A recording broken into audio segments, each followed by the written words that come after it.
آپ کو یہاں دیکھ رہے ہیں کہ صدر محترم دی وقار کے دست مبارک اور علماء ربانیین کے دست مبارک سے پگڑی باندھی گئی، لیکن ایک ایسا وقت بھی آئے گا کہ جب اولین اور آخرین سارے لوگ جمع ہوں، کوئی اس لسٹ سے غیر حاضر نہیں ہوگا، اس وقت اس بچے کے باپ کے سروں پہ پگڑی باندھی جائے گی۔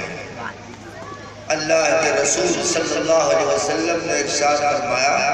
کہ جس نے اپنے بچے کو حفظ کرایا اس کے والد کو قیامت کے دن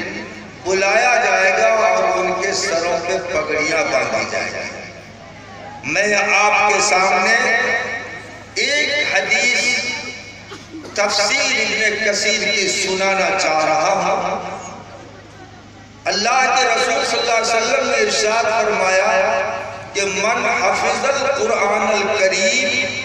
فقد ادرجت النبوۃ بین کتفیہ غیر انہ لا یوحی الیہ، کہ دیکھو جس نے قرآن کریم کو حفظ کیا گویا اس کے دونوں موڑے کے اوپر نبوت لکھ دی جاتی ہے۔ ایک نبی اور حافظ میں فرق یہ ہے کہ نبی کے پاس وحی